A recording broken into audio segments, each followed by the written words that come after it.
Yo, what's up mga kaibigan? Na di na tayo magkwentuhan. Opisyal nang naganap ang pangatlong bakbakan ng Houston Rockets at ng Los Angeles Lakers. Hindi muna naglaro si KD dahil sa sprained ankle injury at nanatiling out naman si Austin Reaves at Luka Doncic. Ganun pa man ay agad nga na umarangkada ang Lakers at hindi sa LeBron ang nanguna dito bagkus si Rui Hachimura na nagtala ng 16 points sa unang quarter on perfect 6 of 6 shooting sa field.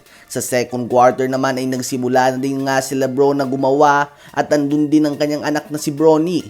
Patuloy ang magandang performance ng Los Angeles Lakers sa first half hanggang sa nabaon nga nila ang 63-52 halftime lead. 16 points sa LeBron James at ganun din si Rui Hachimura. Nagtala sila ng combined 11 of 12 shooting sa field sa first two quarters. 10 points din si Luke Kennard at 9 points din si Jackson Hayes. Si Bronny nga mga kaibigan ay gumagawa na din sa isang playoff game at na-hype nga dito ang kanilang mga taga-suporta. Sa second half naman ay bumawi nga ang Houston Rockets at nahawakan pa nga nila ang kalamangan. Subalit to the rescue nga sa LeBron at umabot pa ang game na ito sa overtime. Sa uli nga ay tuluyan ng nilubog ng Lakers ang Houston Rockets sa 3-0 deficit sa series na ito.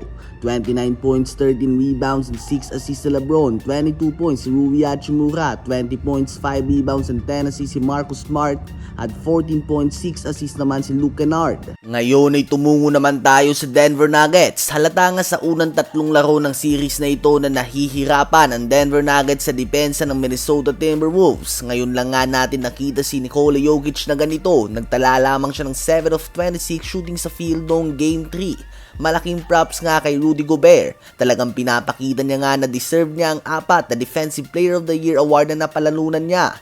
Shina-shutdown niya nga ang probably ang best offensive player sa era na ito. Ang Denver Nuggets nga ay nalalagay sa alanganin na sitwasyon. Down 2-1 nga sila sa series na ito at ang next game ay gaganapin pa din nga sa home court ng Minnesota Timberwolves. Kaya naman andun nga ang malakas na posibilidad na malagay ang number 3 seed Denver Nuggets sa 3-1 deficit.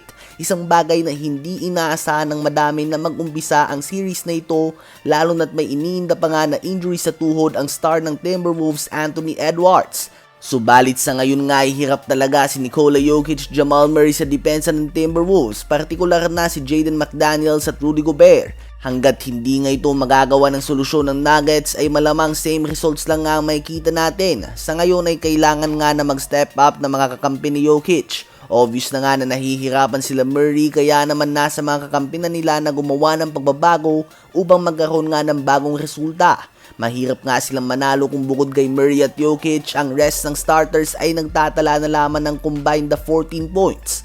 Sa palagay nyo ba ay magagawa ng Denver Nuggets na may tabla ang series na ito o tuluyan na silang malulubog sa 3-1 deficit?